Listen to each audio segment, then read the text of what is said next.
Bonjour à tous, donc aujourd'hui c'est le tutoriel pour remplir la requête. Là vous voyez donc le site, la nouvelle version du site NoPass avec toujours les vidéos, des questions fréquentes qui sont posées, vous avez aussi des liens utiles qui sont indiqués, des ressources juridiques qui vont vous permettre de comprendre le cadre juridique du pass sanitaire, donc la décision du Conseil constitutionnel, du Conseil d'État, la loi, les décrets. Mais surtout, ce qui nous intéresse, c'est donc de revenir à l'accueil et d'agir. Alors, vous voyez qu'on est déjà 9582 requérants. Et si vous voulez vous joindre à ce groupe de 9582 requérants, c'est très simple. Vous appuyez sur ce bouton rouge et vous allez directement dans le formulaire qui vous permet de remplir votre nom, votre prénom, votre sexe, votre date de naissance. Vous complétez donc soit avec le petit calendrier, soit directement manuellement. Vous mettez votre lieu de naissance. Pourquoi je vous demande toutes ces informations? Parce qu'elles sont exigées par la Cour. Ce sont les informations qui sont nécessaires pour compléter une requête valide qui va avoir l'effet de saisir la Cour européenne des droits de l'homme. Donc c'est un acte judiciaire qui va contraindre la Cour à examiner votre demande. Et donc pour cela, il y a tout un tas d'informations à remplir. Donc des informations sur votre identité et aussi des informations pour vous joindre. Donc c'est pour ça qu'on vous demande votre téléphone et votre adresse. Le plus important, c'est vraiment l'adresse de courriel, parce que c'est grâce à votre courriel que je vais pouvoir vous tenir au courant des suites de la procédure.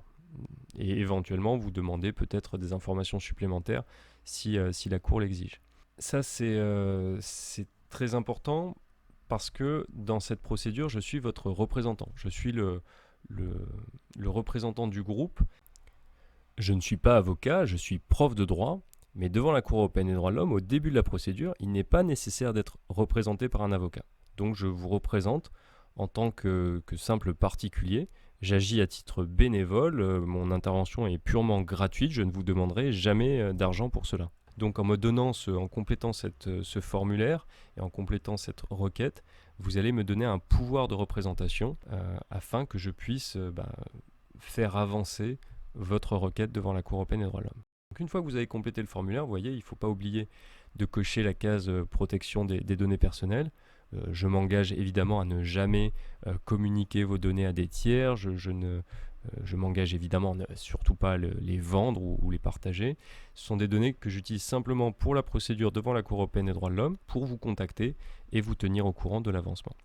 Une fois que vous avez envoyé le formulaire, vous avez un lien de téléchargement qui va générer le PDF, un document. Et c'est ce document que vous devez donc imprimer. Ce sont 13 pages à imprimer et à envoyer à la Cour européenne des droits de l'homme. Vous n'avez rien d'autre à imprimer, vous n'avez rien d'autre à faire. Il faut simplement imprimer ces 13 pages. Tous les champs ont été complétés grâce aux informations que vous venez de donner. Et il faut surtout ne pas oublier de signer. Donc vous imprimez ce document, vous le signez, donc le champ numéro 33 à la page 3, et puis il faut aller tout à la fin du document, et à la dernière page, à la page 13, vous allez trouver un dernier champ signature où vous devez signer personnellement. Et donc à partir de là, vous avez une requête qui est valide. Alors il ne faut pas tenir compte des champs au milieu avec les pièces jointes, vous n'avez rien d'autre à joindre, vous devez simplement signer donc, et le champ numéro 73, donc à la page 3 et à la page 13. Et puis pour la suite, c'est moi qui suis le correspondant de la Cour. Donc vous envoyez à l'adresse qui se trouve marquée à la dernière page, là, Madame la greffière de la Cour européenne des droits de l'homme, Conseil de l'Europe, 67 075, Strasbourg-Cedex, France. C'est facile, moins de 5 minutes.